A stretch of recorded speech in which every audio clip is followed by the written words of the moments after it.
I'm gonna have. Okay, we're live again. Yeah, give it. Okay. Well, that's fun. You Damned internet problems. cunts. You're just mad because I'm talking mad shit about your fucking WoW creators. I know your game. I've played your game, Poseidon. Your fucking water game. So the last thing you mentioned was basically, fire being a male aspect of creating myths. So Whiskey, since the intent behind this was so very important, what do you get from the scenery? Like, what intent and what like meaning do you get from that? Well, I get a lot of feelings of overgrowth and kind of aged because you have basically plants growing over everything. So it seems old, seems lush and vibrant. Things float. Well, yeah, I mean, I just assumed gravity wasn't a thing there. I can't get over it now. I can't unsee the fucking ball thing now. Oh my god. That's so fucking, it's so poignant now. I can't believe it. In which we did it was through this duality between a lush and a dry biome. In the dry biome, we see perhaps what the original look of the sun was when the progenitors were first establishing this workspace for themselves. Might say fertile and in the lush biome, we unfertile. see the result of their experimentation with plant life and fauna and things like that. These are all test beds for what we'll eventually see elsewhere. Bald trees. This is gonna be fun when we hear. From there, we started thinking about what kinds of creatures would be in this place that are fundamentally prototypes. There's terraforming here. There's creatures that are building afterlives. We tried to really stretch and think what that might be like. Yeah, we tried to stretch. So we just remade every single thing that was ever been put in the game and just made them like, kind of rocky. If you have robots building afterlives, where do the robots go when they die? That is a good question, yeah. My personal favorite includes the giant armored snail, and we also have a progenitor chicken, which answers the question of what came first. She seems so proud by that. And She really does. like I solved that like normie question I was asked in 5th grade by my male teacher, and he made me feel stupid. It's like the egg came first, still dumbass. Because you don't need a chicken for eggs. I just think the whole thing is dumb. They're like, oh, look at these really alien creatures, and they're all just like normal creatures you just gave like an artistic flair to. It doesn't feel alien, it feels familiar. Anyone who actually thinks that is like a fun, like I realize it's like a philosophical question, but it's a dumb philosophical question. It's like, what came first, the chicken or the egg? Well, considering that eggs have been an evolutionary trait of many things beyond birds, I'm gonna go ahead and say the eggs were. Like, now granted, I don't think what they've designed looks necessarily ugly here. It doesn't scream alien, warped world or anything like that to me. you mean having a bunch of floating balls everywhere doesn't make everything alien? Look, I don't care where Zenyatta was born. Yeah. Yeah, it's in Yada's homeworld. So they need the voice actor for Zenyatta to voice a character there. But These really, first like ones who that frog, for instance, doesn't feel alien. It just feels like a different frog. Yeah. That's where they're making their mistakes when it comes to creating flora and fauna. crafted Zereth Mortis, what they left behind were the Automa, meant to take care of the place and make sure that it fulfilled its function to create afterlives. The Automa have several different classes, and you can see this in their silhouettes. We have the builders, we have the protectors, we have the casters, and each one of them have a specific role within the Shadowlands. And then you'll also discover the Jiro, which are a part of the Automa. They're a little more quirky, they have a little more personality, They are a little more sentient than the other automa, so some of them even split off to pursue their own desires. Unfortunately, when we found our way in, Devourers also found their way in. How? Yeah, like That's not even a thing that how happened. how would the fact that people from Azeroth getting there would make Devourers just show up magically? Also, remember, you need sigils to get here, too. Yeah, does each of those Devourers just have a sigil? Apparently, the Primus is just making those bitches and passing them out to anybody. See, this is the problem, is like illegal immigrants, right? Like, you get in one place and you think it's exclusive and nice and tidy, and all of a sudden, they're just coming across like it's a fucking... I didn't think you were going to go that direction. Hey, man, yeah. I thought you were going to say, like, this is the problem with bad writing because you create a situation where you can't write yourself out of it. I'm just saying, if you maintain the borders, Whiskey, it wouldn't have happened. Instead, you just go and point out how Azeroth has a migrant crisis. It does. Look at the orcs. They just walked across the Dark Polar, Whiskey. We didn't even COVID test them. Hey, but they weren't taking anyone's jobs. They were just taking people. The fuck they didn't? They took plenty of undead and troll jobs. Like, the undead didn't do jobs. Yeah, they did. Until the orcs took them away. That's why you don't see them doing it anymore. Bullshit. Yeah, look. The fucking undead weren't even really a thing in Azeroth until... What? You fucking... Hey, I said until. There was more to that. You fucking racist. Until, as far as I'm aware, until partway through Warcraft 3, where Arthas actually becomes, or starts becoming the Lich King. Like, before that, as far as I'm aware, there weren't undead. Nah, you're just ignoring the first one, undeads. You know, you didn't hear about them. They were just like hiding in Tirisfal Glade. Look, again, anything post Warcraft 3, The Frozen Throne is just fanfic. But Whiskey, this came before Warcraft 3. Oh, are you talking about Warcraft 1 or 2? Because I own both of those games too. Yeah, but this is a retcon, so it's fine. Fine. No, retcons don't work. They don't. Retcons don't exist. I don't care what universe or what. What's the freaking word I'm looking for? I don't care what IP it is. Retconning doesn't exist, and I will stand by that by saying the original shitty Mass Effect ending is the true correct ending. Just to piss everyone off.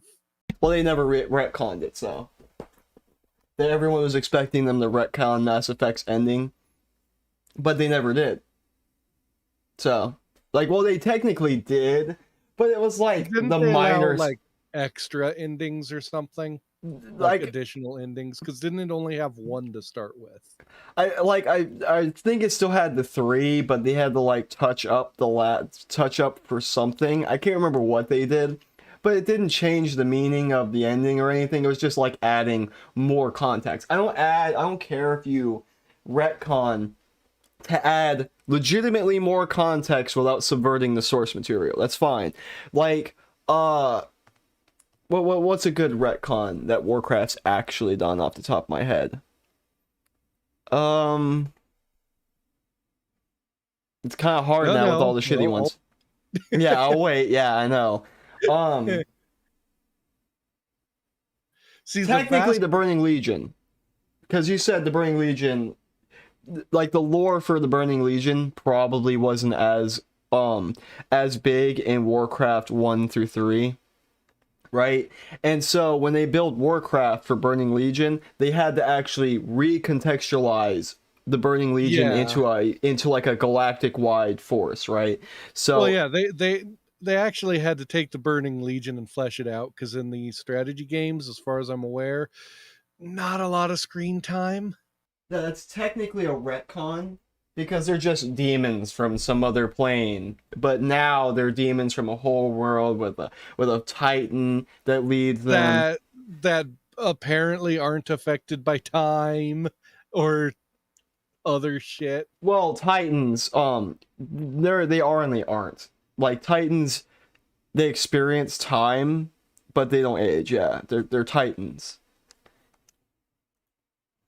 Which a Titan is just a world soul of a planet Well, I was manifest. going off of the thing you're saying about timelines. Like if you kill it in your timeline, they'll just hop from another one. Oh yeah, they're such bullshit.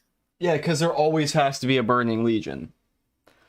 Which I don't necessarily hate that, right? Like that's not necessarily a problem I have with that. Like because they're kind of copying from Warhammer a little bit. Like there always has to be chaos, right? Like chaos is not something you ever expunge from the universe. Yeah, it's just I think there's better ways to do it. Yeah, there definitely is, but like that was old stuff they did that was like they still had okay writers there. Whereas this is just like we are literally going back to the source material and we're like digging under it so we can plant shit under it to completely subvert it. Because now, like most communists, because now Arthas didn't do anything because of Arthas's amazing story, right? Because Arthas was like Arthas went to Northrend because he was fucking basically Mal'Ganis came in and was like, lol, you're a bitch boy, come fight me. And he's like, fuck you, I fucking will. Get on that fucking boat, right? And then he went there, got the Frostmourne and killed Mal'Ganis, started whooping ass, became the Lich King. Well, now recontextualized with Shadowlands, that wasn't Arthas. That was all the Jailer. The Jailer was mind controlling him. Which takes away a lot of the personality of his character, because coming from the perspective of the strategy games, like you start at playing as Arthas, and so you start actually trying to save this kingdom. And so as Arthas, even though he's clearly kind of arrogant, he genuinely wants to save his people from this undead scourge that's suddenly arisen. And from this plague, and he's doing everything in his power to do it. And then as he becomes corrupted, you, the player, are the one giving him the orders to do stuff. Yeah. And even then, like there's this story I always loved about Arthas, right?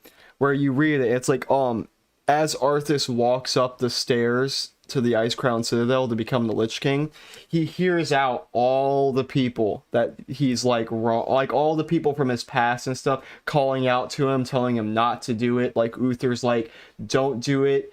Jane is like, no. All these names come out and just like, no, what you're doing is bad, evil, right? And Arthas is like, no, I still gotta do it to save my people, because he still legitimately believes becoming the Lich King will help him save his people.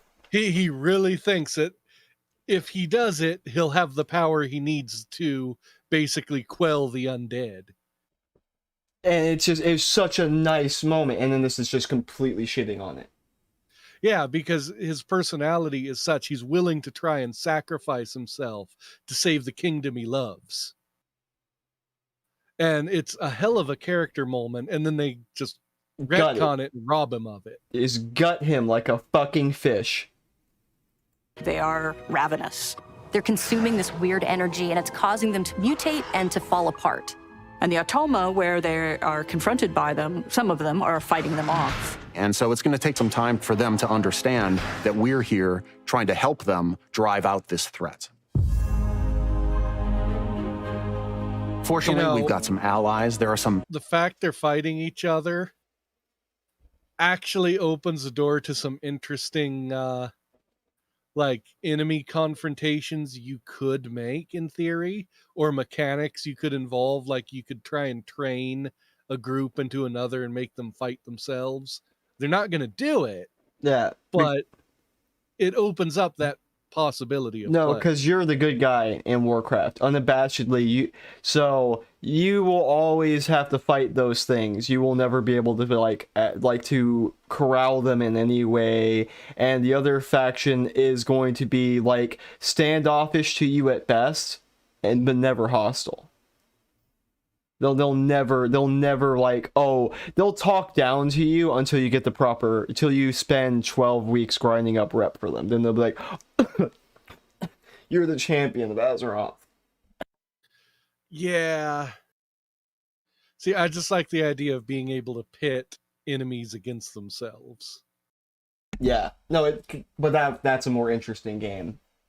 Enlightened brokers here that we're going to. Fairness, I could see that mechanic itself being hard in an MMO, being like, "Hey, look, watch me take aggro of this guy's pull and train them into this other group that's going to murder them, and he won't get the XP."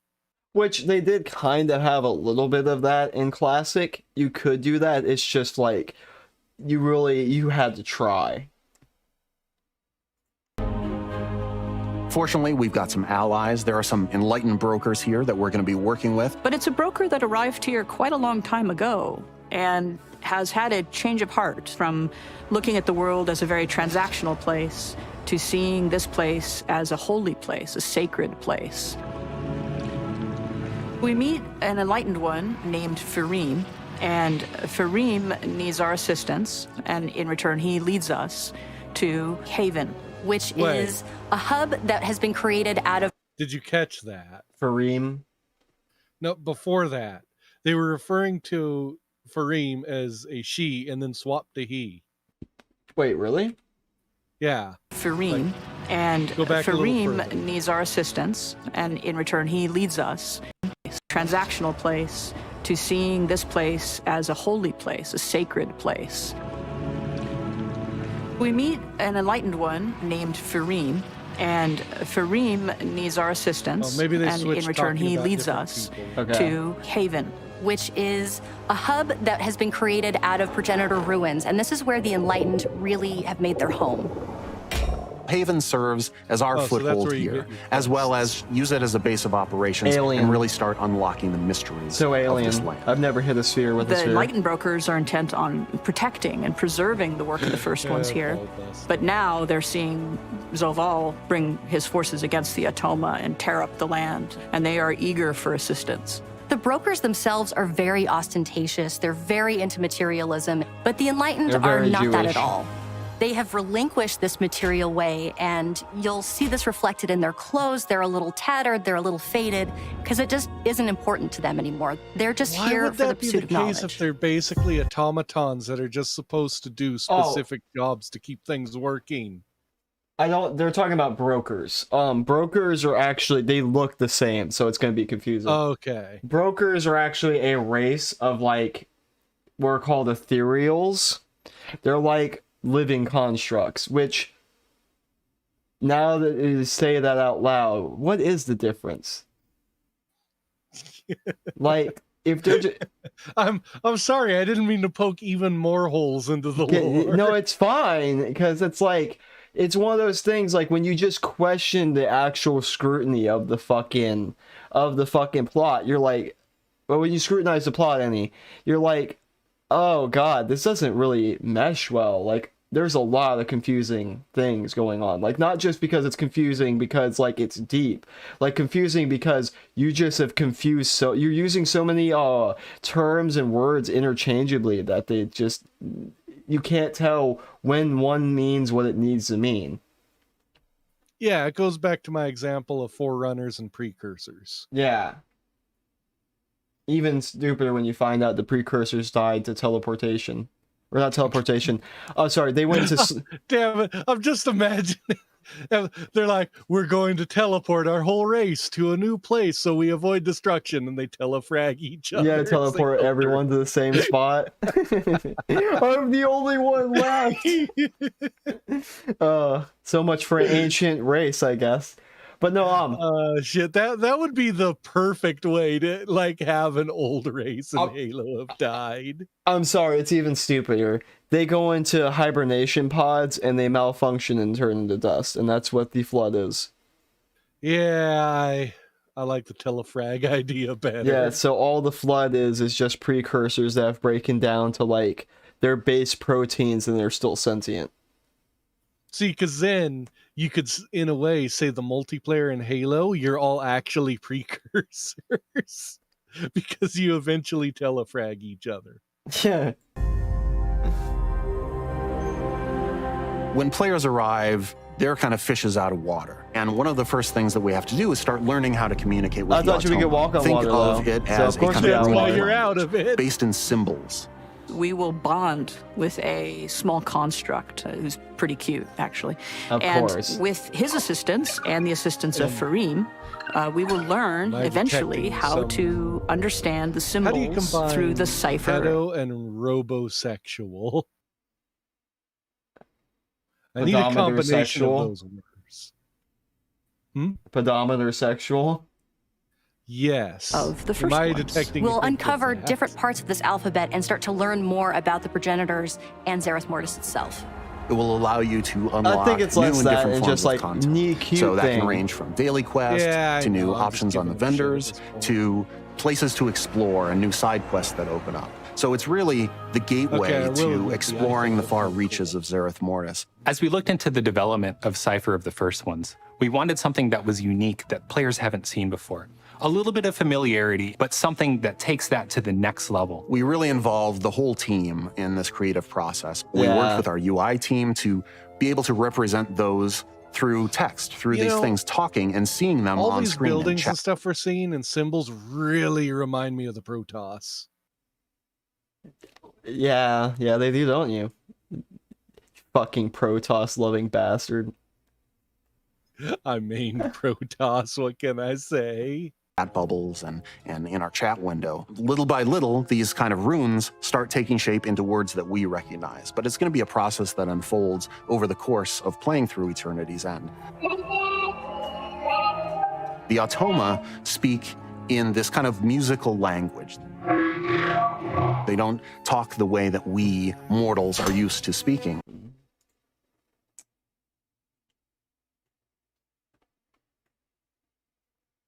Just wanna highlight that real quick. Just wanna highlight that real quick. You know, also the name of their expansions too. Yeah. Yeah. It's great, isn't it? Like this is a major plot point I won't explain the relevance of, but they literally stole a major plot point icon. And, like, it's so bad. Look at one of the main villains, right? But he looks way more badass than the jailer does. Come on, man. But He what, does. like, man. Okay, let's back. The sound team was super excited. They jumped in, they started prototyping all kinds of different sounds. We listened, we gave feedback, and we really ended up in a cool place. As you're playing through and gradually unlocking the language, you'll be able to see those words that they're saying, but still hear those tones. You know where that system would be interesting jailers- to put it to use? What's that? In fucking PvP. What, musical runes? No, being able to gradually through your travels through the various areas, like pick up tiny bits and pieces of some of the other races' languages.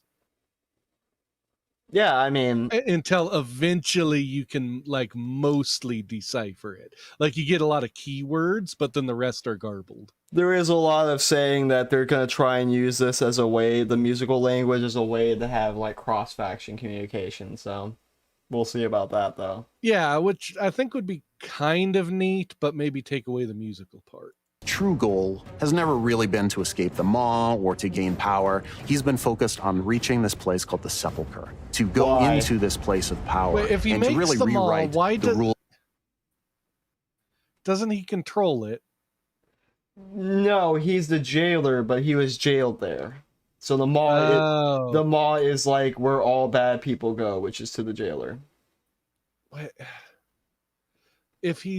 Why would he be jailed there if he's the jailer? We don't know. That makes no sense. Well, that's why they Like- jailed him there, because he's the jailer. No, the jailer's like the fucking warden. Why? It's like, what the hell?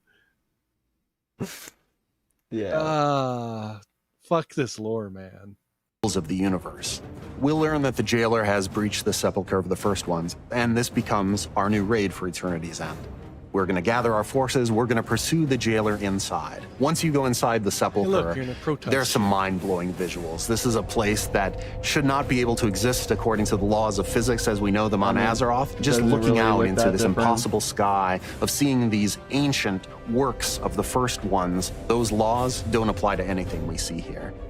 Among the bosses that we're going to face in Sepulchre of the First Ones include the Jailer's forces, maybe a Dreadlord or two that you haven't tied up loose ends with. We'll face a Consular. This is similar to a being like Algalon, but the Jailer's gotten to it and has infused his domination magic into the Consular. Before we get to the Jailer, however... Okay, so like the It's confirmed the jailer's a dominatrix. Yeah, he has domination magic. That's his whole thing. Yeah, he's like really into the BDSM community apparently. Like he's so into the BDSM lifestyle, he's gained superpowers from it. See, the mistake they've made is he's wearing plate instead of leather armor. Yeah, they could have made it more. They could have played into that. Like, I'm gonna dominate you, and every time he dominates, Like, it would have been hilarious. What's even worse is like at one point he dominates all of the world leaders, and then doesn't do anything with it and just walks away. He needs to just give him the leather armor, make him an incubus, and have everything mildly suggestive, but to the point of comedic effect. Yeah. We need to get to Anduin first. Our hope is that we can learn whatever Anduin knows about domination magic. We need to be able to resist it, or better yet, fight it. We know players have been waiting a long time for the return of tier sets, and as devs, we have too. It's a great blend of... As devs, we have too. Hey, Droz, Why have couldn't you you- been waiting for tier sets? Me, honestly, no. Because the tier sets I've always gotten have always been, like, really retardedly designed. Like, I've only had one tier set, which actually made me ever happy, so. And I've always rarely ever gotten a full tier set, or having a full tier set was always unoptimal. So, like, even if you did have a fun ability there, it wasn't worth it to grab it. Yeah, see, I only asked because I never got to a level where a tier set might be a thing. Yeah, it's just like And in fact, I don't even know if they were in Classic. They were in Classic. You had to do like legendary quests to get them. They were like, what tier sets are, they're like iconic class gear. So they're generally sets that are designed to a class fantasy. So like druids, like this one right here with the wolf thing, that could be a druid one or a shaman one. It might, like, the druid one might be the hawk one. That could be the hunter one too. The one right there with the cloak is probably that's probably the warlock one, judging by the spalders and the masks. Yeah. Janitor magic, golds, and metals. This is probably the priest one. This is probably a tank one. Along with those class-defining funny? silhouettes, That might be the wolves for shaman. What's that? That priest one looks a lot like Tyrael from Diablo 2. I like the rogue pointy one, things the for rogue one's rogues. cool. It's going to look amazing. Our class and combat team was super excited to bring class sets back. This is something that felt really right for the Yeah, story. this is what they look like.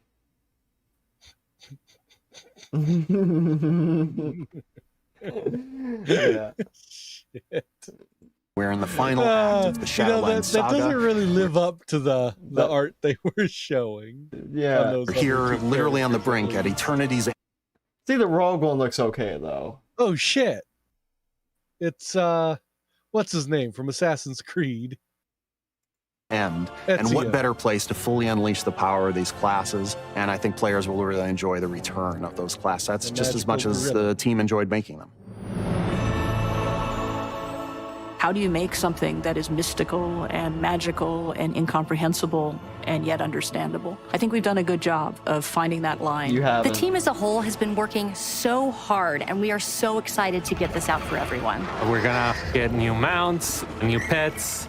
A bit horrifying for me, but exciting for some is the fact that, some of the spider mounts can now fly. Who needs flying spiders? But that's also going to be a cool thing for people. We have updates to professions, to soulbinds, to conduits. There's a new dancing minigame in Darkmoon Fair. I'm a story guy, so I'm super geeked about watching players kind of piece together those little lore tidbits. I'm story guy. Then go pick a better game. I know you're developing this one, but go pick a better one. That's what excites me as well. I'm really looking forward to Season 3 of Mythic Plus. Tazavesh is getting split into 2 dungeons. If you're a raider, if you chase Keystone Master, if you're an achievement collector, there's something for everyone to do in this. Shadowlands is like the final chapter. What if you're someone who's against sexual assault in the company? Is there something here for everybody there too? Oh, shit. I could imagine them doing a Q&A and someone just standing up and asking. Yeah, like you said something was for everybody. Do I get to see like Bobby Kotick's ass on a fucking cross while he gets burned? No? Not something for me then. Of one book of the Warcraft saga. And our team is already hard at work on the next stories to It's gonna come. be a hard, Can't talk about them Q&A quite yet, session, yeah. but when the time is right, we're going to be really excited to share them with you. Okay. You know, the thing is, they're trying to go hard on, well, it's, you know, an alien world and it's something new, and it's like, all of it seems pretty generic as far as alien worlds go. And that's coming from someone who doesn't even play Warcraft right now. Yeah.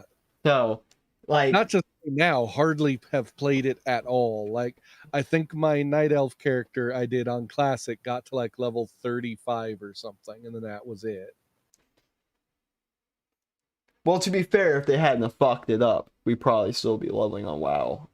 But, you know... So yeah, to me it just seems really generic, and the older settings, like in the strategy games and the way they did it, seemed way more creative. Because, yeah, they were pulling from so many things when they made those games. Well, I mean, they had more talented developers at the time too that just wanted to make cool games that they would want to play. Now you have a bunch of people who are trying to make games that will make money, while simultaneously forgetting if you make a good game, people will want to pay you for it. I don't understand how large companies lose sight of the fact that, hey, if you make a good product, people will just want to give you their money. Are you still there? Yeah, I was just setting up... Sorry, I was setting up the next story. For whenever we get there. And I was just balking at the headline, because it's like, okay. Wow. Is it Warcraft related? No, not this time. But you're free to kick... You're free to... kick over an article, since I took that long with another like hour long. Nah, it's fine. It gives us something to go on, you know? Yeah, it gives us a good starting base. Yeah. You know, bitching at Blizzard is the stock of the HateCast. Now we just gotta add the main ingredients. Don't worry, I'm on it. All right, so I got a couple here. I guess I will do the least depressing first. We'll just work our way down into the abyss as we go through the night. Okay, I should be streaming to you. Yeah.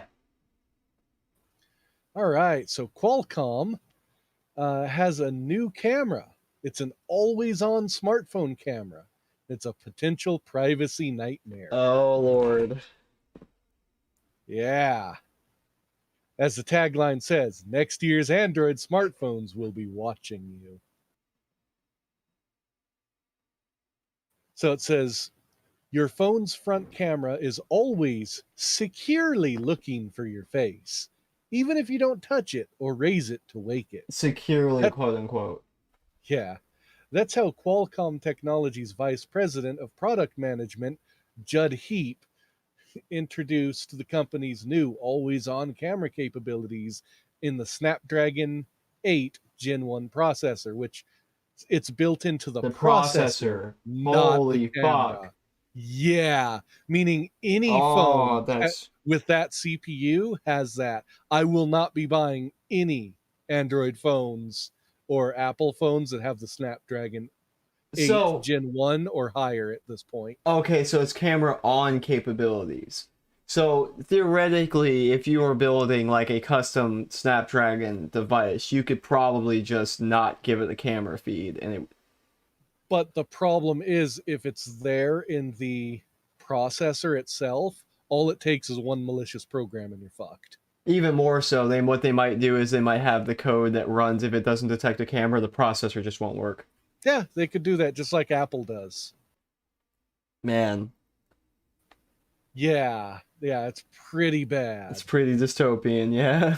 Well, I say like Apple does. I don't know if they do it to their cameras. They have done it to other things like off-brand like on buttons, which is so stupid. I've seen a lot of stories about camera, like people trying to unplug the cameras in their phones and stuff like that, and it's just fucking causing problems down the line.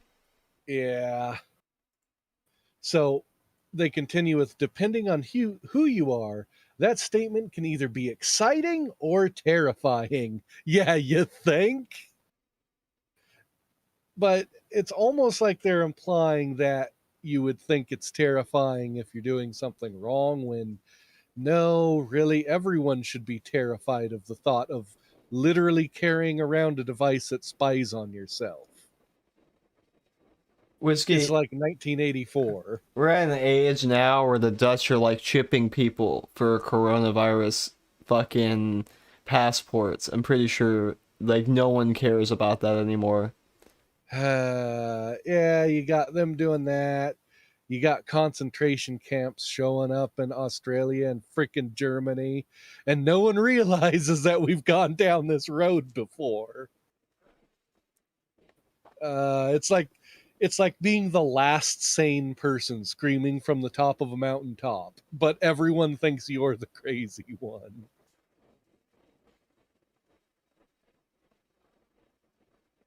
So it says, but for those of us with any sense of how modern technology is used to violate our privacy, a camera on our phone that's always capturing images, even when we're not using it, sounds like the stuff of nightmares and has a cost to our privacy that far outweighs the potential convenience. So they actually kind of agree with us, it looks like. Their main pitch for this feature is for unlocking your phone anytime you glance at it, even if it's just sitting on the table or propped up on a stand. It's like, who needs their phone to just instantly be on the second you look at it? Normies? Like, you really can't be bothered to press a button. A fucking button. Not at all.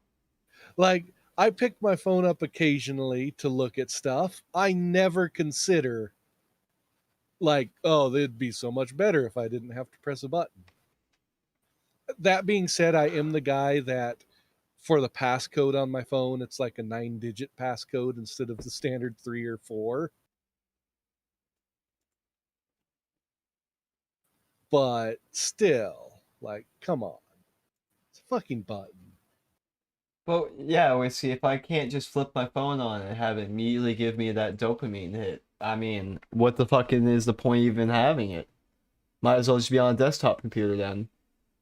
So the company is also spinning it as making your phone more secure by automatically locking the phone when it no longer sees your face or detects someone looking over your shoulder and snooping on your group chat. I mean, I could see having a feature where if it detects more than one face, if you have the setting on, that it would actually like black the screen out. I could see in certain environments that would actually be an important thing to have if you do the right kind of work. But look, let's be honest. People just want it so no one looks over their shoulder and sees what porn they're looking at. Which they already know anyways, you filthy pervert.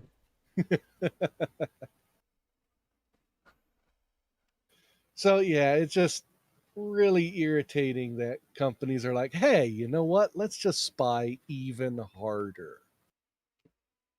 Because the other thing is like government agencies can already get wiretaps and stuff on a person pretty easy with very little evidence.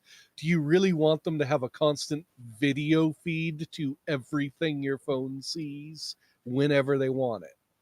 Yeah, I mean, it makes like whiskey. How else are they gonna get the alt-right Yahtzees out? Or just like blackmail whoever they want. Like, you know, those fake emails that go out Nah. that are like, oh, we caught you on your computer's webcam, you know, spanking that monkey to something you saw on TV. We're going to send that to all your family and friends if you don't pay us money. It's like, Go you know, ahead. soon we might start getting those from a .gov address. Motherfucker, I'll pay you to send it to my family. Like, go ahead.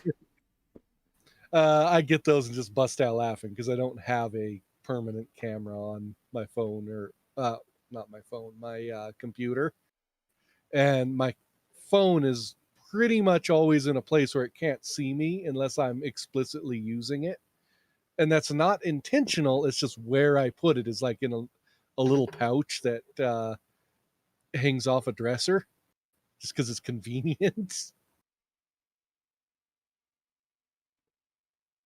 So yeah, this just really annoys me.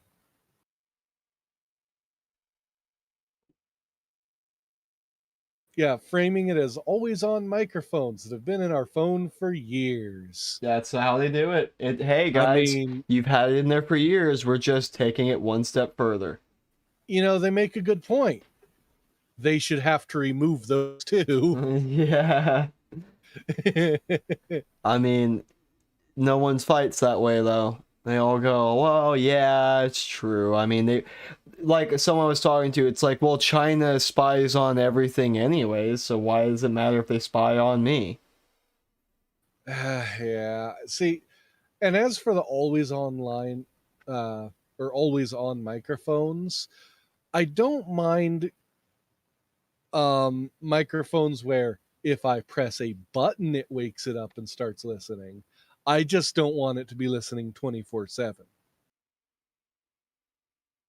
That's why I don't buy stuff with that voice capability or set it up, because I know it's going to be listening.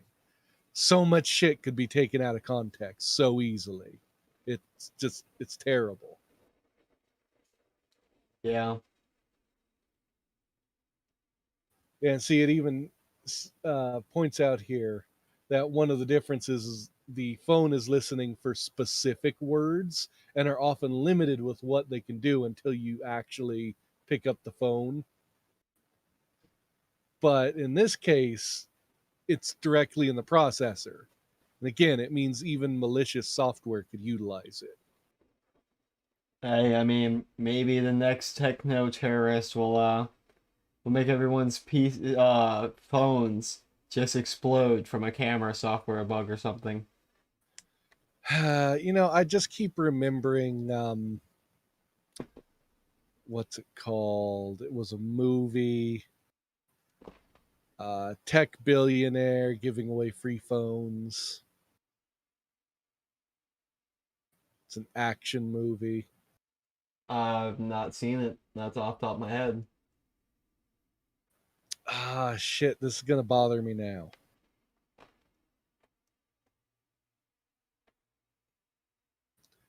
Well, anyway, the plot is a tech billionaire gives away phones and phone service for free because he's worried about overpopulation and the phones make people go crazy when he flips a switch.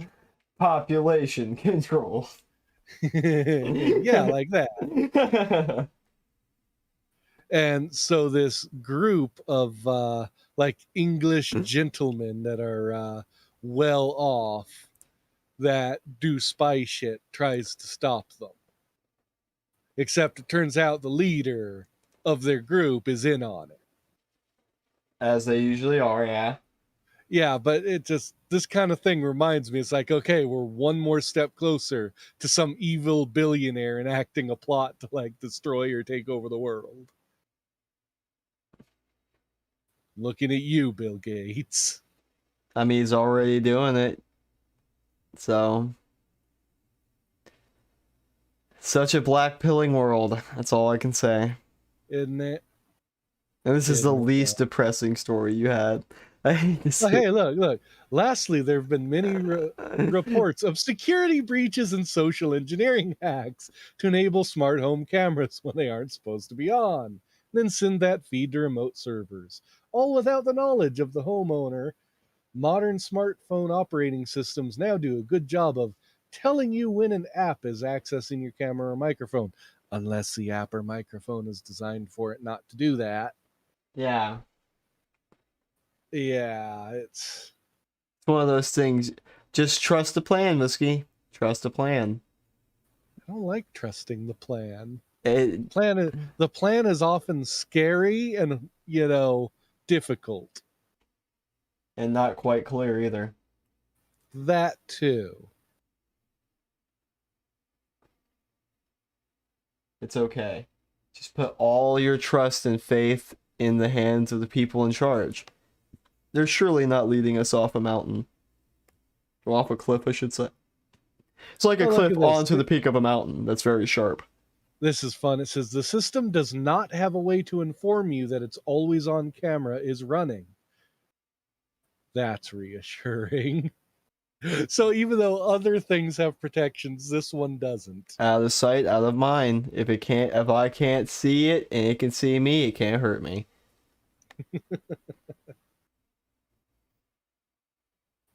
Yeah, this is just, it's bad. It's really bad. Well, I got something kind of equally blackpilling. That is related to what you have. Okay. So, we know China's bad, right? I mean, it's not exactly amazing. Yeah. An amazing revelation.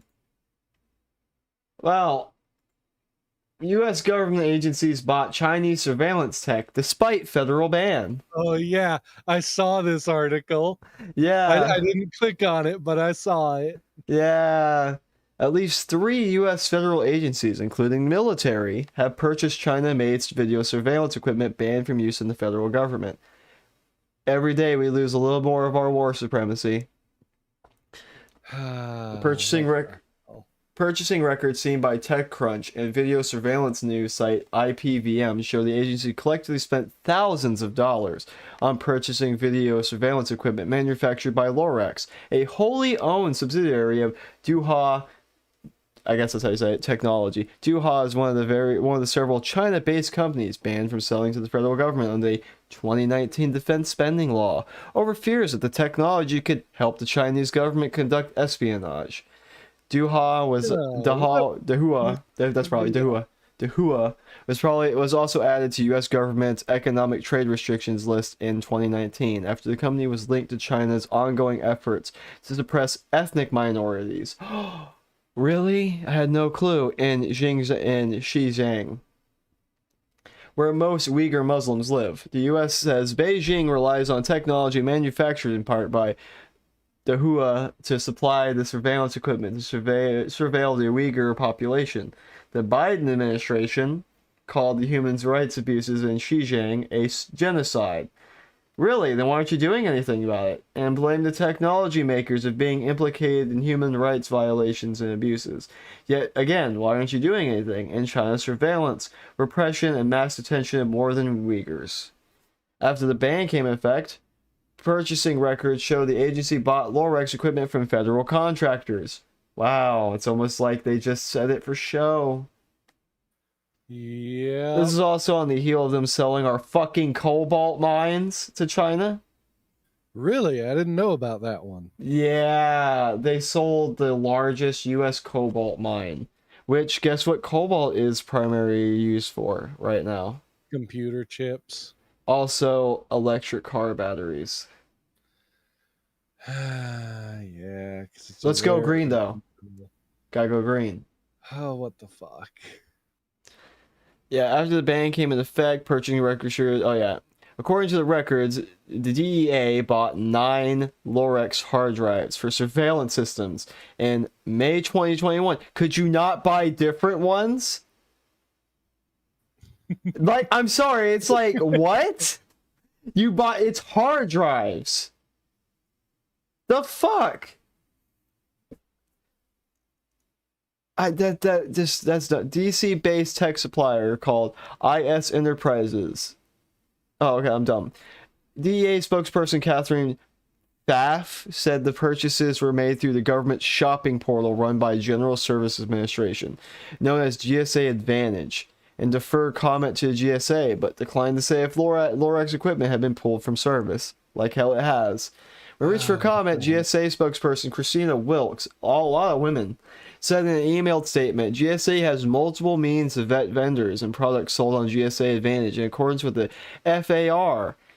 Moreover, contractors must comply with the clauses and provisions found in the FAR requiring them to state whether they sell covered technology. Products confirmed to be non-compliant are removed from the GSA Advantage. Probably not, though.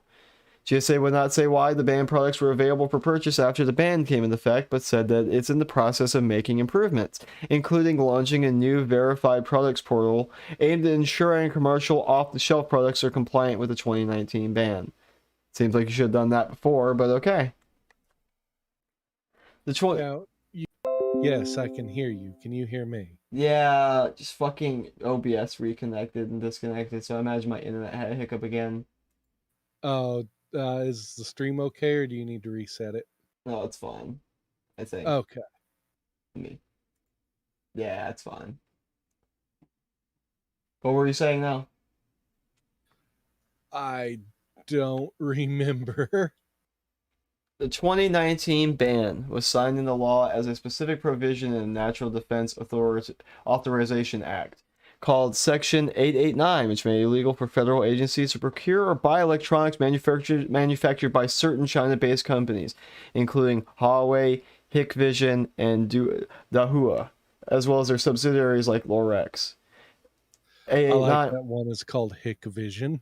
Yeah, it's like goggles you put on and you see the world like a backwoods hick would. 889 also prohibits federal contractors from selling banned electronics to federal agencies. The Department of Defense was granted a waiver allowing for some exceptions under 889 to purchase low-risk items like food and clothing. I mean, why would you buy food and clothing from China, though? Yeah, I mean, we already know there was lead in their toys. Why wouldn't there be lead in their food? Even beyond that, it's like just buy. It's probably cooked in their gutter grease anyway. Like, why would you buy that? Yeah, we export most of our food to China anyways. Just buy some going on the boat. Yeah. Oh, damn it! That. Purchase records also show that the DFAS. Just as a note, I want you to remember we're buying stuff from China instead of, just making it ourselves when we have the capacity to do so, because that'll play into my next article. Continue for now. Purchasing records also show that Defense Finance and Accounting Service, a DoD agency tasked with the department's financial management and paying service members, bought Lorex video cameras through a New York-based store called Focus Camera in July 2021. Yeah, so, I mean, I'm not going to go through the whole thing, because it is rather long. But it's basically more than one government agency has bought Chinese tech that the government's like, hey, probably shouldn't do that, bro. Yeah, we're banning these for national security reasons. Don't use them. And as like little kids, they have their hands behind their back with their fingers crossed and they're like, okay, we'll be good and not buy them. It's like, what the fuck is wrong with you? They're retarded. Like the kid with the hand in the cookie jar. It's just so disappointing. So very, very disappointing. Just the world we live in, Whiskey. What didn't you do? I love how the government's like, I am against China, even though I am literally giving China incentives. Now watch me go buy stuff from China because I'm not allowed to. Yeah, well, this whole buying shit that they shouldn't be buying, and specifically from foreign countries. Well, you see, the debt crisis thing is coming up again because, you know, they only postponed it last time. And one of the things I wanted to point out in here, and I'm going to skim this to try and find it, because it's probably the part that irritates me the most.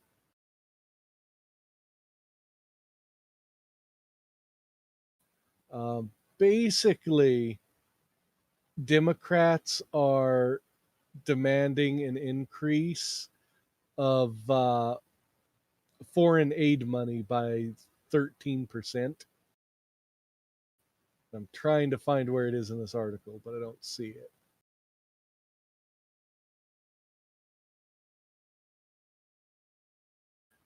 So Congress is getting ready to procrastinate on spending bills yet again. As a Friday deadline approaches, which would be tomorrow, lawmakers are scrambling to approve another continuing resolution. Republicans and Democrats announced a deal this Thursday, though it still has to pass the House and Senate.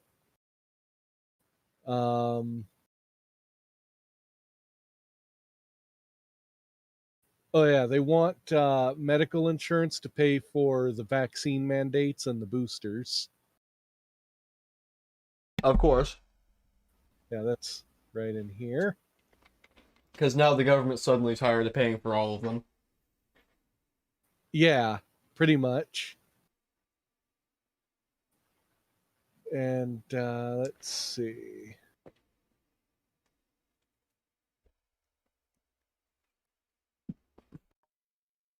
Damn it, why is it so hard to find the interesting parts?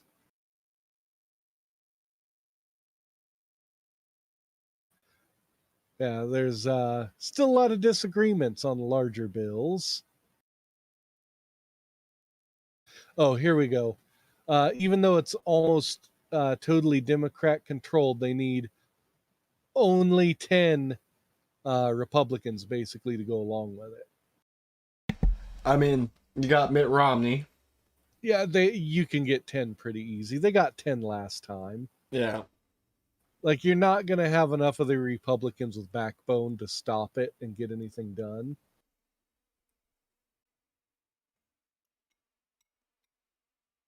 Here we go. Okay. So, Democrats and Republicans' disagreements over the funding bills are about substance and timing. Republicans have a swath of demands related to the contents of the spending bill, including removal of funding for programs like Civilian Climate Corps and the reinstatement of money for the border wall, which Democrats are reallocating. Democrats, meanwhile, are eager to keep many of the priorities and have proposed using the appropriations bill to give 13% boost in domestic and foreign spending. Okay, I actually didn't read the domestic before, but why in the hell are we spending more foreignly just for the hell of it? Because a lot of Democrats got to pay their daddy dictators the money they owe them. No. We don't pay dictators. We bomb them mercilessly. And so it's just basically detailing the fight that we know isn't really going to happen because the Republicans are just going to go, oh no, we're going to hold out and get what we want. And then the Democrats are going to go in the media and say, oh no, they're mean. And the Republicans are going to go, oh darn, I guess we have to give in now. We'll get them next time, guys. Yeah. That's like Republicans always do. Yeah, it's really disheartening that it's like, you're clearly not in it to win it. So just get out of the seat and let someone who is in it to win it take over.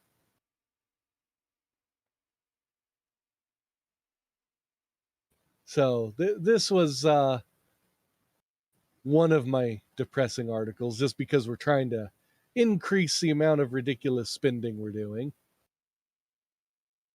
You always gotta love the sterling amazing writers at Fox. Put a positive spin on a piece of shit.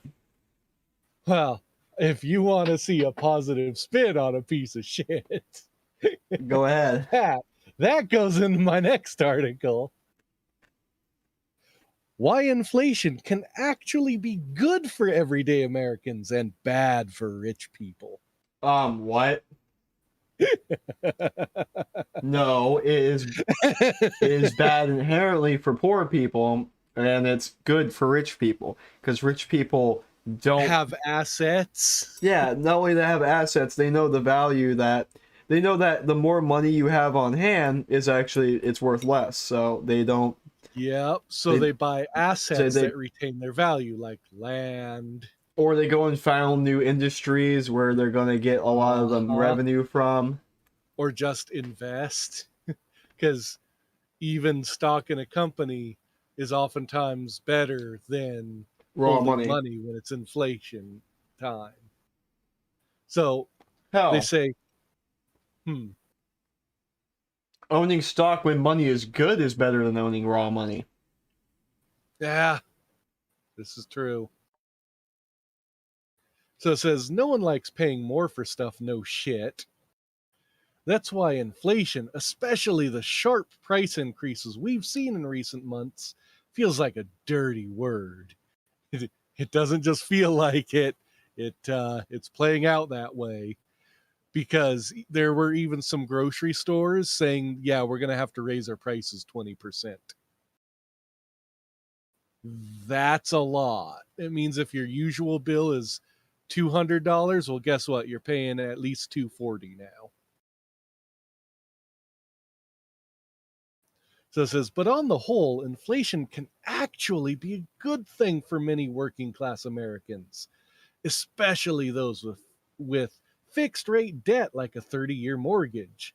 That's because wages are going up. No, they're only going up if you quit your job and get a new one. Your current employer is not raising them. Yeah. Which, I mean, you should be doing anyway. Yeah, but when you're in a time of really high inflation, you can't just keep quitting and getting rehired.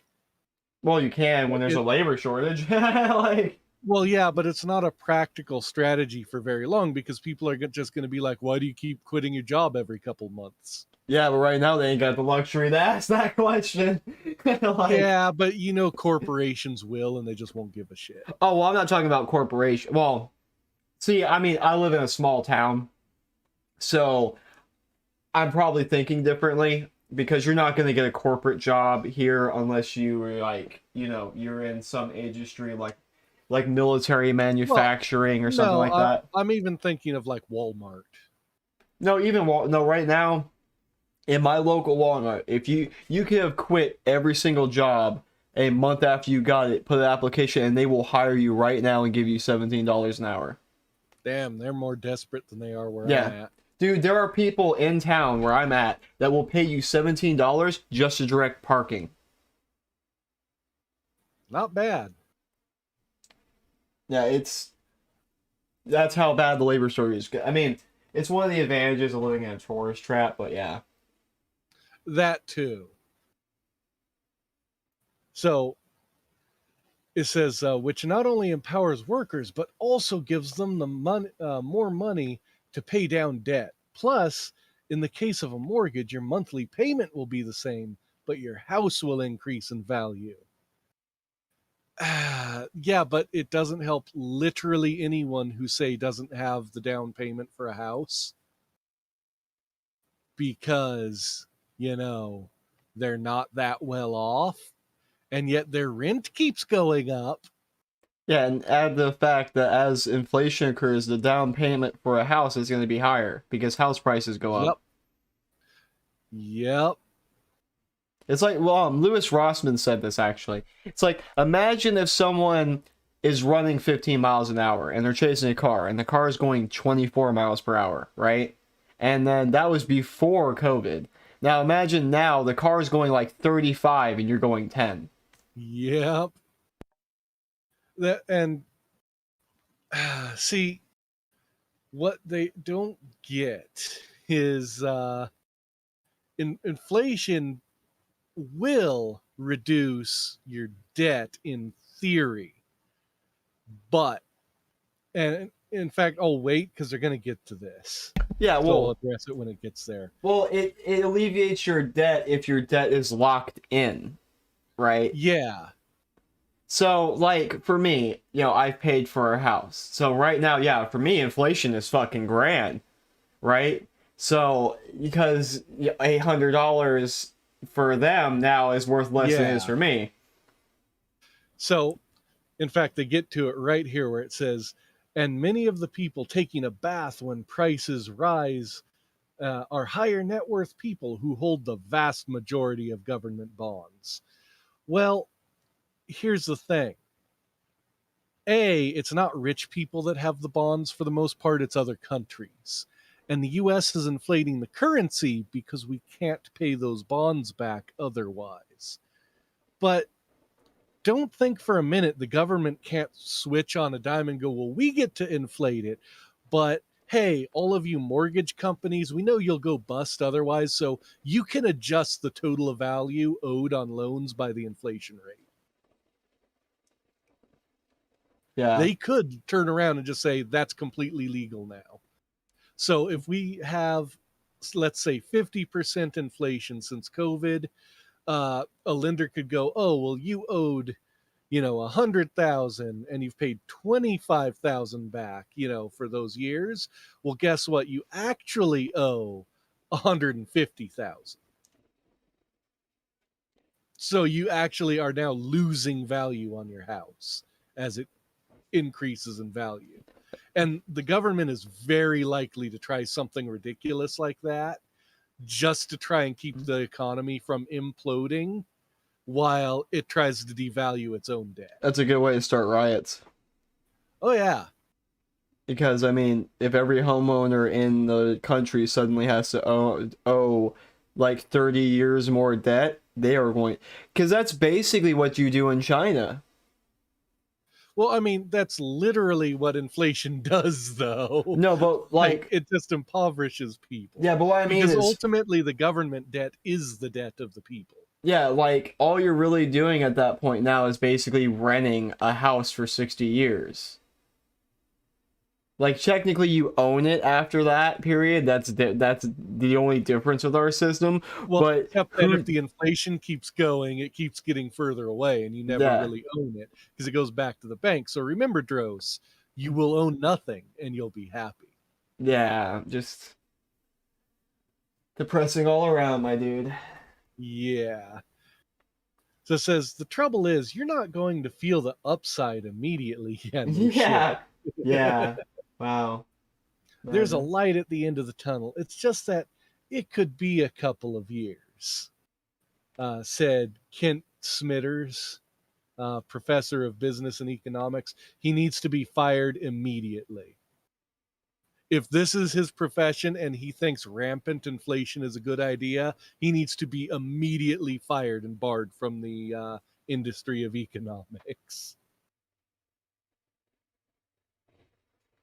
And it's not entirely wrong where they're going on in their article that it, effectively nullifies debt, but it also nullifies savings and most other things that the average person has, because most average people don't have the kind of assets that will last in inflation. Man, it's just, that is even more blackpilling, you're right. Holy fuck. Like at best they have a house. At worst, like millions and millions of people they're renting. And they're probably still trying to pay their car off. So they might get away with their car. Except like credit cards, I believe cars can have a variable interest rate. So you still could be screwed. So it says the immediate benefits of inflation to everyday people are less tangible than the drawbacks.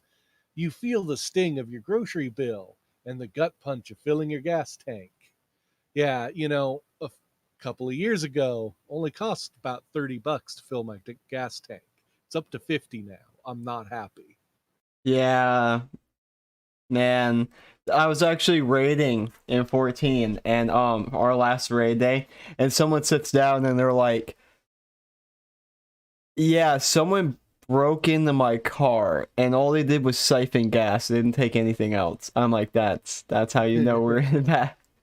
It's like they just this reminds me of a comedian, and I forget who it was. And it was a joke because gas prices were getting so high at the time. This was back when Obama was in office. And he's like, gas is getting so expensive that you got gangbangers doing walk-bys. yeah. They come to see you personally, motherfucker. Yeah, basically, like everyone, like you got the one guy riding the bike and the one on pegs behind him because they can't get gas to do the drive-by.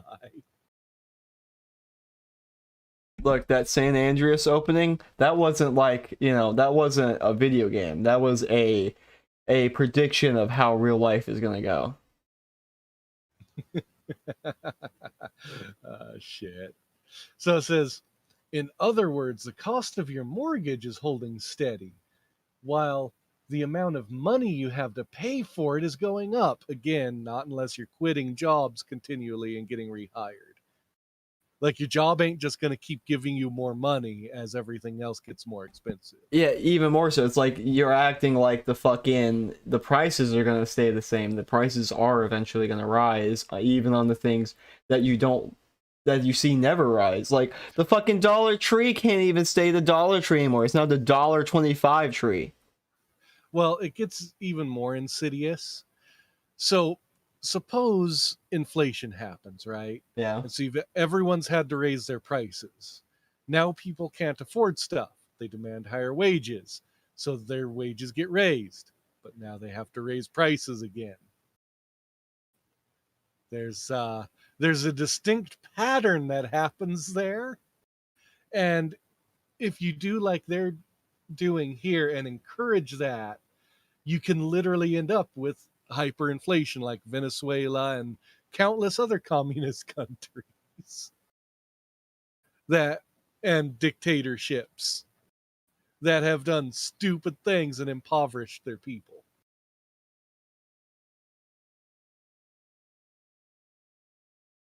It's not a perfectly synchronized event, of course. Wages don't go up immediately with inflation, but eventually they do. And see, that statement is also kind of shitty. You're saying, look, it's going to be really fucking bad for a few years, but if you can hold on, it might be okay. It's like, that's not a good answer.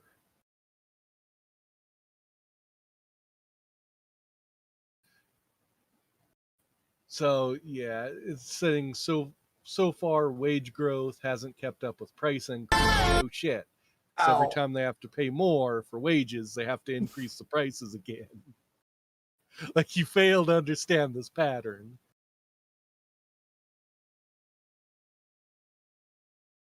And then it just tries to claim that rich people are the real loser or people with credit card debt because it's going up. Yeah, so 90% of Americans at this rate. Yeah.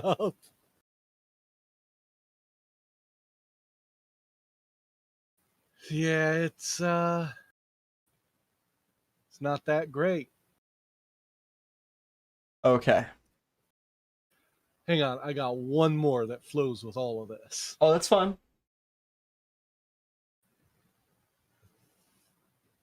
I'm just eyeing. House prices jumped 19.5% in September. Yeah, boy, I'm feeling that. So they're not wrong about the price increase, which is a pain because, as you know, I've been trying to get into a house. In fact, the bank just backed out of funding the one we were going to get. Oh, that fucking sucks. Yeah, it's kind of a dumb reason, too. So yeah, home prices rose 19.5% in September compared to a year ago, according to the S&P.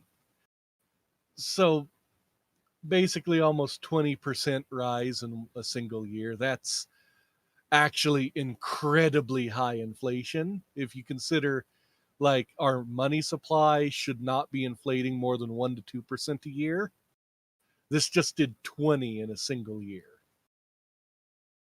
And that was an increase from 2020 when everything else already increased a lot.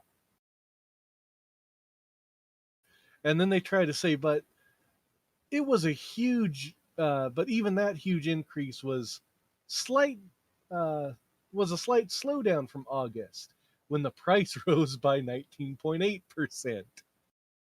In other words, it rose 0.3% less high.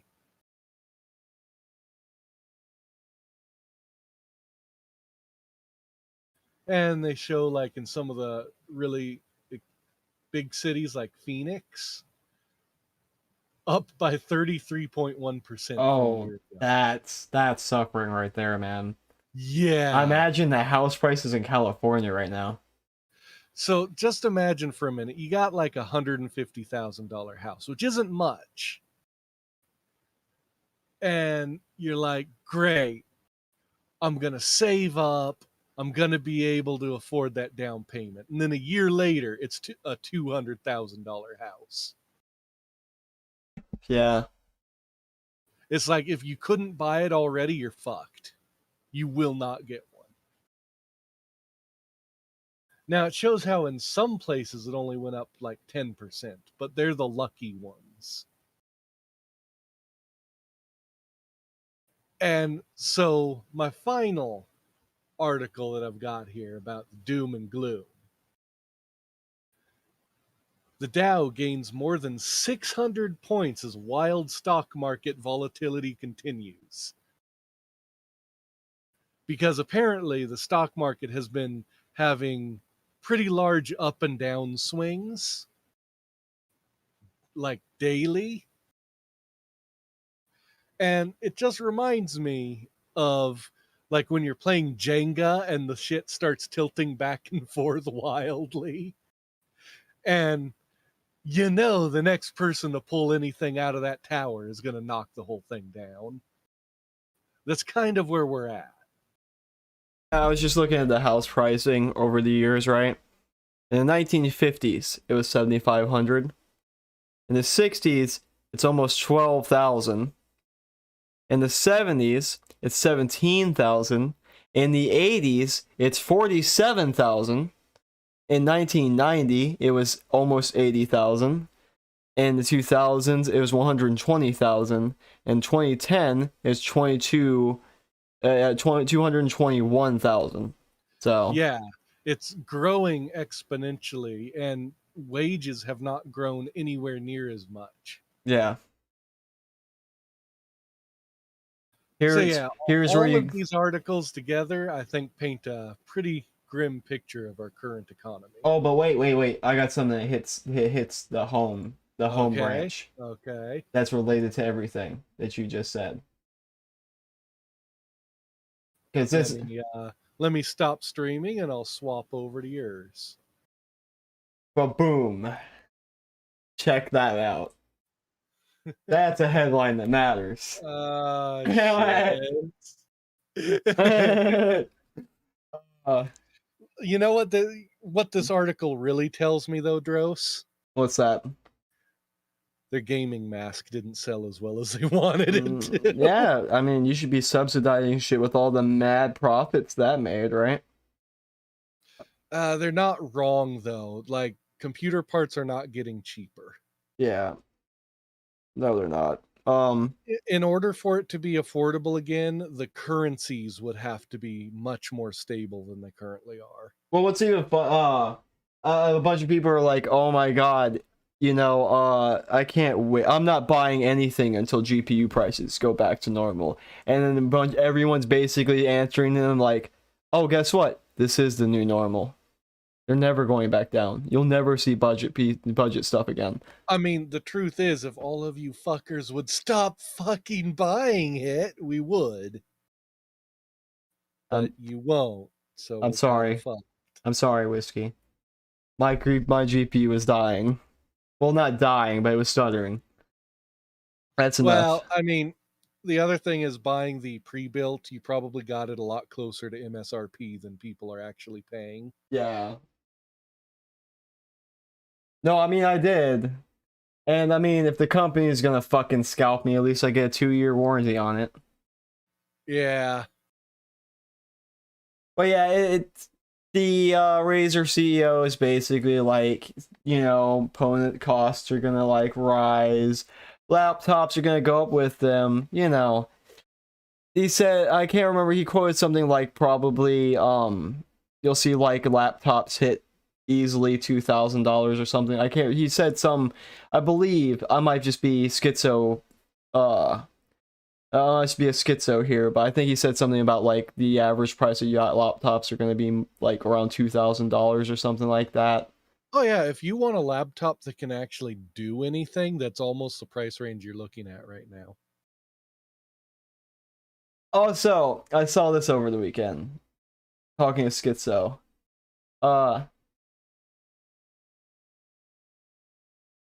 So What?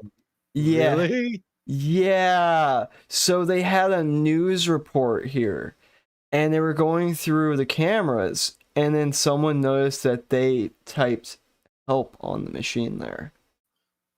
Which machine? Right there. The help. Oh yeah, I do see it. Yeah. Wow. Dude, I mean, like this kind of sent a shiver down my spine. Cause this is like, what the fuck? Where is that? China? Irish in Ireland, I think. Oh wow. Yeah. Yeah, people across Ireland have been left amazed by RTE viewer cause a split-second cry for help on a news bulletin. The man was watching news recently when he spotted an unusual sign. And a photo showing footage from the broadcaster's main news program. Lab technicians can be seen working with COVID test samples. But to the left of the screen, the letter spelling the word help can be seen taped onto a lab device. RTE viewer posted the picture on Reddit and people couldn't believe their eyes. Many praised him for his eagle-eye observation while others struggled to spot what you call a cry for help on RTE news. One person said, that's actually a bit strange. I need answers. Yeah. Like, literally, this sounds like an RPG when you hear this. That's actually a bit strange. I need answers. Saw it on 9 o'clock news. It's legit. Does anyone actually know why it would be there? Jokes aside, it's a bit weird, isn't it? Yeah. No shit, it's weird. You don't typically do that unless you legitimately need help. Yeah, I saw this. I was like, what the fuck? Yeah, why? Because they're clearly not doing the kind of work like menial labor you'd expect someone who's doing slave labor to do. So there's got to be something else involved. Right? Like, these are probably people who are going back to their families every night. Yeah, it's just like... So what is it that they're so afraid of that they're begging for help that they can't actually speak about? I want, like, if this is a shit post, it is the most highest tier of shit posting. I don't think it could be, though, because, well, one, the person said, yeah, they saw this on the news too. But the other thing is, if you look really close, that would be incredibly difficult to Photoshop. No, what I mean is, like, if someone just taped help there, just to screw with people? Yeah. Because I mean, it's possible. Because you got masks on, no one's gonna know which one you are. But in that environment, it doesn't seem like something someone would do. I mean, I would if I was there. It could happen. I would do it. Oh, I would do it specifically to like cause this kind of drama, right? Because even if nothing, because it's just going to cause speculation and feed into people who are already against the vaccine, strengthening the position. And normies are going to look at that and then they're just going to doubt. Like, so if it isn't real, it's still pretty effective. Yeah, that's a fair point. I mean, I'm leaning towards it probably being real. Oh, I myself. am too. I would just laugh. Like, even if it's fake, even someone come at it tomorrow and legitimately proves it to be fake, it would still be interesting, right? Because it's like it works anyway. Yeah, it reminds me of the time my older sister and some friends put a sign up in their school bus that said "Help, we're being hijacked." Yeah, or it would be They like weren't, but it'd be like me streaming in my bathroom every day for the next year with my mouth taped, and then like looking at the camera, and then one day I get like a help sign, right? People would assume a lot of bad things. yeah.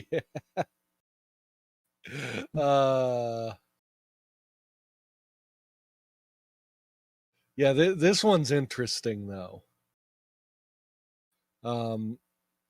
Well, if someone is in genuine need for help, I hope they get it. Let's see. Got enough time for a couple more of my articles. I guess we can talk about this. Okay, Whiskey, I'm gonna let you pick the topic here. Twitter or Nvidia? I'll say Nvidia because I probably have more to talk about on the subject. Well, we'll cover the Twitter one next week. Oh, well, we got the Games Award, so we'll talk about it vaguely.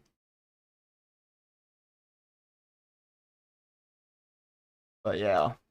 So, speaking of prices going up, and stock and components and all that fun stuff, the 40 series is coming out soon, Whiskey. You ready for it? Not really. I'm pissed. Because you just got the 30 series? Yeah. For the record, that's kind of how I felt when my graphics card died and I had to get one.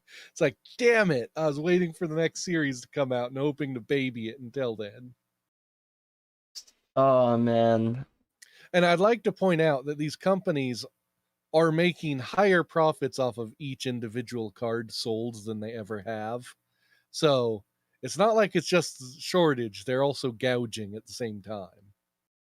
Like, the only good side of this whole exchange right now is that the increased profits allow them to take like crazy experimental measures.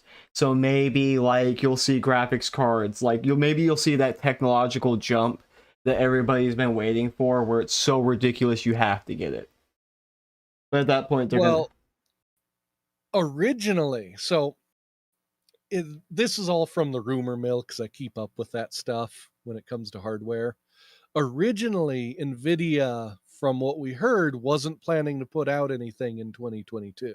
They were going to wait until like the very end of 2022 or the beginning of 2023. But then they found out, oh shit, AMD still says they're on track. And all the leaks AMD has put out is that their next high-end card compared to their current high-end card is supposed to be 2.5 times faster. And so basically Nvidia went, oh shit, we need to do something, and has been scrambling. So that's kind of what's going on with the leaks. Now, the speed and all that is unconfirmed, but supposedly the next big AMD card is going to be multi-GPU, which, if they pull it off the way they did with CPU, it's what I've actually been waiting for since they announced Vega, because we had whispers of them doing that with cards since then. that would be interesting. So yeah. Because yeah, if you do a multi-chip GPU the same way they did processors, like realistically, they have better processors than Intel right now. And that's why Intel stuff has been getting cheaper, because they're having trouble selling as much stuff because people are desperately trying to get the fastest stuff. I guess the only hope in that case would be that they literally have the cards go so exponentially powerful that the fucking algorithms or something, like they hit like a point where buying a better card doesn't yield any better performance, which is kind of technically the case in a lot of cases now, depending on your usage. It really depends on what kind of miner you are. But like buying this one card will just solve most of the mining market, so it sells out and all the higher tier cards have more availability. Well, the other thing is what it looks like is what Nvidia is going to put out is going to require an insane amount of power. I'm ready to hardwire like two 10 watt to 1000 watt 80 plus golds. It's fun. Well, we're talking about like 500 watts plus, and the problem isn't necessarily the electricity, but how do you cool it? Because even if you can get that heat out of the case, now it's dumping into your room, and for most people it's right next to them. Hey, and it's cold right now. I'm fine. Yeah, but what about once it's not cold? Because I'll underclock it. Realistically, that much heat right next to you will cook you. Yeah, like an AC isn't going to cut it because the AC isn't right next to you. And say nothing about the fucking power bill. Yeah.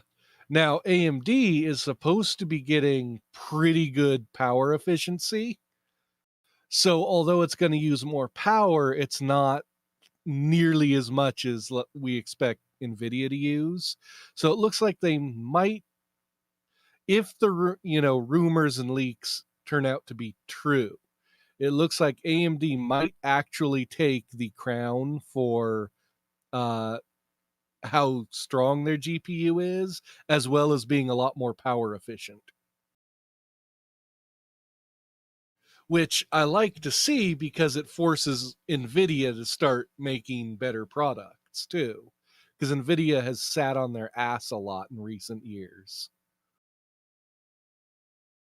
See, in fact, I hope Intel comes out and is competitive with whatever they come out with. I don't think they will be, but I'd like them to be. Because the more competition there is, the more you and I win. It would be funny if Intel ends up, because I know they're dying as a company, kind of. So they're trying to like do whatever they can to get ahead of any industry so they can maintain their identity. I mean, they're not really dying. I heard that Intel actually hasn't been making a profit or something like that. Something like Intel has been going downhill more and more as years have been going on, and AMD's been going up. So Intel's... Oh, well, that's true, but keep in mind, Intel still owns, when it comes to processors in computers, they still have, like, I think it's something ridiculous, like 88% of the market or something. So, yes, as AMD picks up more customers, Intel's losing them, but it's not like Intel's not profitable. They're far from not profitable. They're just not exponentially growing anymore, which is what investors want. Yeah. And that's one of the reasons they're probably trying to branch out in the video cards. That, and they really want to keep their lead in integrated graphics, so graphics on the processor, because AMD, with their actual good video cards now, if they shrunk it enough and did it right, they could come out with some really killer APUs. They could probably produce an APU right now that wasn't super expensive, but could game at the level of like my RX 580. And that would basically kill off any of Intel's integrated GPUs, because you would literally just buy the CPU and you have an entry-level gaming computer. Gods, if only. Like, they're not gonna right now, while in a state where no matter what they make, someone's gonna buy it. But Intel doesn't want them to have that edge. And I think that's really why they're working on their GPU. Because a stupid amount of Intel's money comes from laptop sales. Like, you're hard pressed to find a decent Ryzen laptop that's not stupid expensive. Yeah. So there's something to be said for selling a lot of stuff as opposed to a handful of expensive ones. It's also like, whenever you go to AMD, you, especially a laptop, you need to think about cooling because they run hotter. So Intel running cooler is always an advantage for pre-built. Well, they used to be cooler. See, it's actually interesting, this part. So AMD is technically more power efficient with most of their processors than Intel. But what's happened throughout the years is because Intel sold so many more, AMD's processors basically got put into the same type of chassis that was built for Intel. Yeah. So it was designed for either 15 watt or I believe like a 30 watt processor. So if you had a processor that was a 40 watt processor, well, then it's going to be too hot for that laptop chassis. But with some of them, like the one I got, because someone just gave me a gaming laptop, runs pretty cool. And it's a 4-core Ryzen processor, which actually does quite well. And I haven't had any heat problems with it. So, but in this case, because it's a higher end laptop, they actually did the work to design cooling for that processor.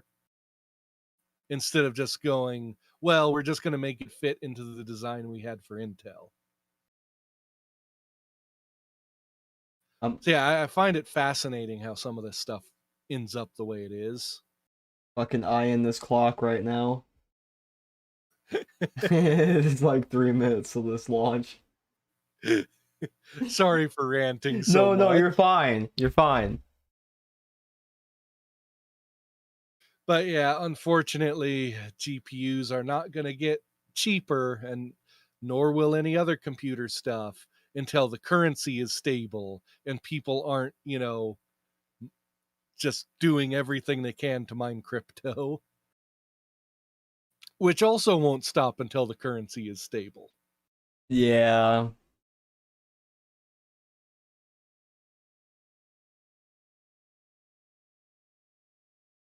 But is this your Twitter thing? Oh yeah, this is the 14 Twitter. I was seeing if they put the servers up yet. Like, I'm gonna try logging in here in like 2 minutes. Just don't stream your login info. Yeah, it's not showing that. Like this. Yeah. Oh man. Yeah. That's final portion out. Punch him in the dick. Oh, fine fortune alt. Yeah. Alpha nods. What the hell? Oh shit.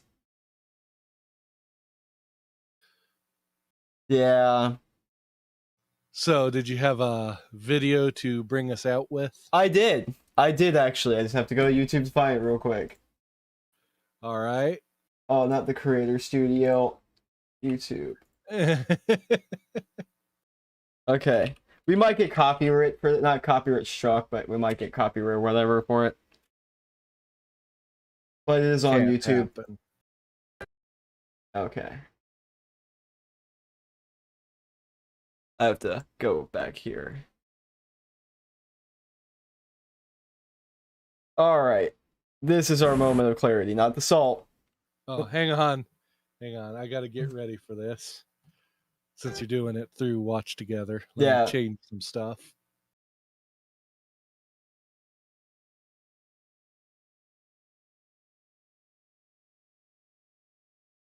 I always have to cut out our wasn't quite prepared for this. Okay, you ready? No, I'm switching something in OBS. You're fine. Hang on. Fuck. Where's my launcher at? Where's my phone? Let's go. I can listen to this while I change my hair.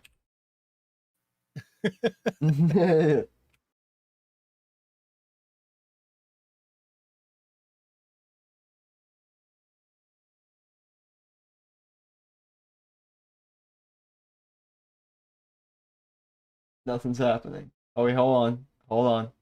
Hey. Did I do it? Did I get it? Let's see what line, what position on the line I am. Oh my god, the end screen. God Okay. damn. I am ready. Give me just a second. I gotta click into the data center. It says connecting. Already we have problems. I have to try to connect to the data center. Can't attain character data. 531st in line. Woo! Only triple digits. We're gonna get it there. Gonna get there. Gonna carry that boulder. Go. Sometimes I think, when I look up real high, that there's such a big world up there. I'd like to give it a try. But then I sink, 'cause it's here I'm supposed to stay. But I get so lonely down here. Tell me, why does it have to be that way? Up there is so much room. What the hell? Where babies burn and flowers. Yeah, boy. Everyone dreams, I can dream too. Up there, up where the skies are ocean blue. I could be safe and live without a care. Up there. They say I don't belong. I must stay below alone. Because of my beliefs, I'm supposed to stay where evil is sown. But what is evil anyway? Is there reason to the rhyme? Without evil there can be no good, so it must be good to be evil sometime. There is so much room where babies burn and flowers bloom. Everyone dreams, I can dream too. Up there, up where the skies are ocean blue. I could be safe and live without a care. Live without a care. If only I could live up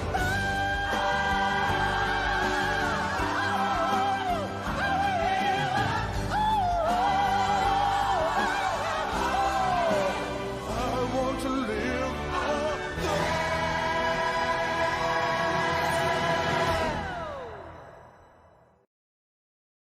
Okay. That was our moment of clarity. You guys have a good night. Great moment of clarity.